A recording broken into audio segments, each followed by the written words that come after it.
How would you feel if you could present memorized deck miracles, but without having to worry about the status of the deck at the end of the trick? What if there was a mythical book that would solve this problem for you, as well as teach you a variety of mem deck miracles? Everything from the visual to the intellectual, mentalism to poker deals, all from a memorized deck. And what if this book had both beginner and more advanced material so that you could grow along with it? This isn't the land of make-believe. This book actually does exist, and it is available for purchase. The subject of today's review will teach you everything I've just talked about, and do so in one of the most attractive packages I've ever seen in a magic book. But beyond the review, I'm also going to share with you some of the tricks that I found to be extremely compelling. And I'm going to share a few of the secrets that make these tricks work so you'll know exactly what you're getting into. And of course, if you're not yet a mem deck practitioner, don't worry, because this book will inspire you to get into this fascinating world. I'm going to share with you the magic of Pitt Hartling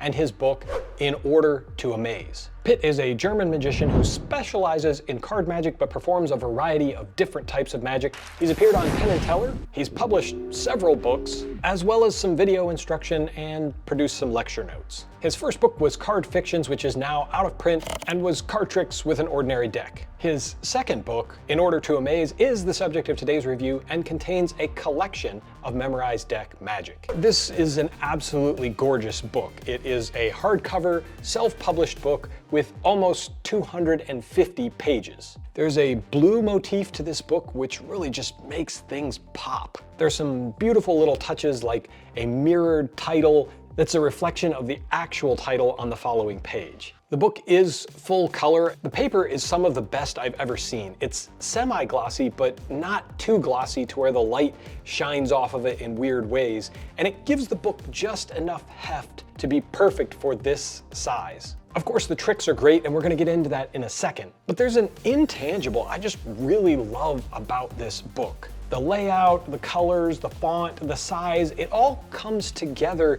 in something that makes this better even than the sum of its parts. As far as I know, the only place to get this book is from Pitt Hartling, and it is priced at 52 euros. If you're an American, that's approximately 55 US dollars at the exchange rates as of this video. So for the price, you're getting a lot of magic packed into this dense little volumes. There are approximately 21 tricks, and I want to take you through some of my favorites and give you some examples of the type of material you'll find in this delightful little book. Not only is this a gorgeous book, it's also a special book. What makes it special, you might be asking? Well, the presentations are funny, engaging, and real. You can tell because, one, the author sometimes tells you, but just reading through the tricks and the effect at the beginning, you can tell that this is real-world material that the author and his friends have actually used in performances for paying audiences. The other thing that kind of makes this book special is that you don't have to know the stack for a couple of the tricks. Now, obviously, you're going to benefit the most if you're on your way to becoming a mem deck user. But it is great that there are a couple of effects that just work if you follow what it says, as long as the deck started out in stack order. I should add that Pitt is a mnemonica user, but he makes a lot of concessions for Aaronson stack users by including references to what the cards or numbers would be if you were using Aaronson stack. So if you use one of the two primary stacks in the world today, you're going to be covered in here. There are only a few tricks at the very end of the book that you have to use mnemonica to make work. But everything else is largely stack independent, so even if you don't use Aaronson and you use either Woody Aragon's or the Redford stack or the Nicola stack or one of the other memorized stacks out there,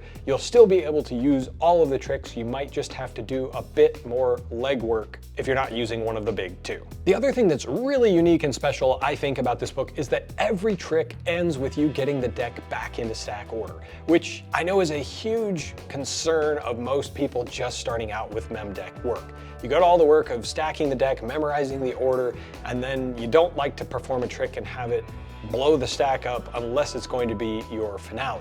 In every single trick, he has a section at the end of the trick that he calls returning home and helps you get right back into stack order. This little detail is the kind of thing that shows you just how much thought and care and attention went into each trick. There are a variety of different types of tricks, we're going to touch on that in a second, which cover a lot of difficulties. A lot of the tricks you'll just simply need to know your stack, and that's essentially the only slight you'll need. Although it does graduate, you'll need to know some double lifts, some under the spread culls, and it will advance to things like Pharaoh shuffles and second or third deals. There's still a lot to like in this book, even if you don't use those sleights. I just want you to know what all is involved. I mentioned the variety of the tricks, and I'm going to share a few of my favorites. Maybe it'll be something that will pique your interest, and if you're considering buying it, this will give you a reference point when you get the book. The variety that I mentioned is really astounding because he has even some visual magic using a mem deck. That's right, visual magic for mem deck.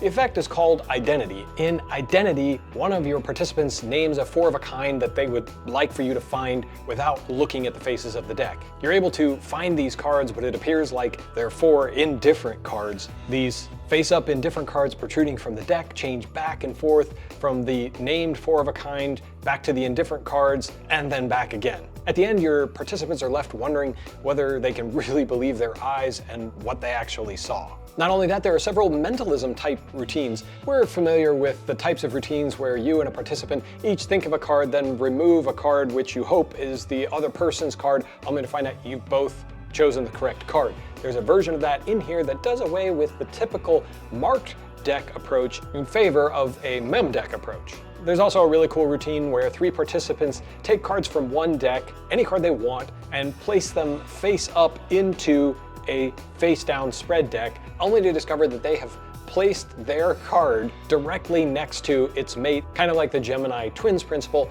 although it does not use force.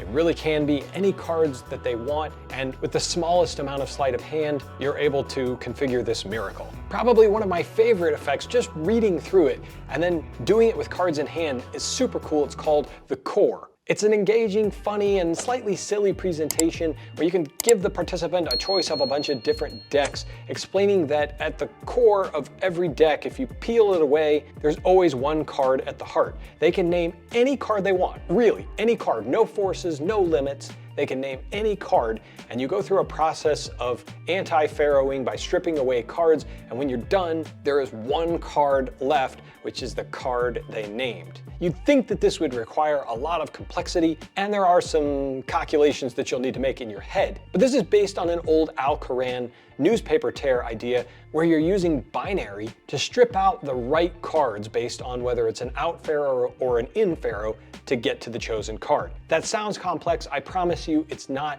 and it's super cool that it works with any named card. Another highlight for me was an impossible location of a selected card from a shuffled deck that they took over to the corner of the room and picked out the card themselves. They shuffled it, they cut it, and yet still you're able to identify the one card that they thought of. It's routines like this that show you just how devious mem deck material can be. There are several gambling, poker style routines, everything from the self-working where you're dealing an 8-person round of poker. There are draws, people have fantastic hands, and nevertheless at the end, your hand beats all of them. Oh, and did I mention it's basically self-working? There are some versions that use some very light sleight of hand. A participant deals 2 hands of poker for themselves from a shuffled deck. You shuffle your deck and also deal 2 hands, showing that you matched both hands of theirs. The first one matches all of the cards, and the second one matches not only all of the cards, but in the same order that they dealt theirs. And you can go all the way to the extreme. He has a trick called the poker formulas, where you're doing exactly what you say you're doing. You can deal any hand called for using any number of participants that they state they want in the game. For this version, you will require some cheat sheets which are built into the presentation, as well as a second deal. And as you would expect, there's also some standard fare as well, things like weighing the number of cards that someone cuts off, with the interesting twist in this case that after you've done this a couple of times, you're able to, in the final phase, predict the number of cards that the participant will cut off, which I thought was extremely devious and a great way to break the pattern of repetition, turn the effect on its head, and really surprise and delight your participants. These are just a few of the effects. There are a lot of really great tricks, and it doesn't stop at just the tricks. He also shares some ideas and thoughts about presenting effective card and mem deck magic throughout the book. A couple of highlights were on using magic gestures. He has some specific tips on using a mem deck like cutting a card to the top, which if you use mem deck work will definitely benefit you. And there's a section of the book that touches on the concept of quartets, knowing the distance between the 4 cards of one number. He advocates memorizing these because there's a lot of really powerful magic you can do if you know this in addition to the stack numbers, not having to calculate it on the fly. The crediting in this book is phenomenal, over the top, awesome. I love the footnotes. They're at times humorous, always informative, and if they don't make you want to get back into your library and look at the other books to which he's referring, then there's something inside of you that's just dead. If you're serious about wanting to advance your mem deck work, I consider this to be a must-have. And if you're just a collector of absolutely beautiful magic books, I'm not sure you can do much better than this lovely little volume. If all this sounds vaguely interesting, but you don't yet perform mem deck magic, then be sure to check out this video on how you can get started with mem deck miracles. Otherwise, thank you for watching, and until next time, all my erudite friends, keep reading.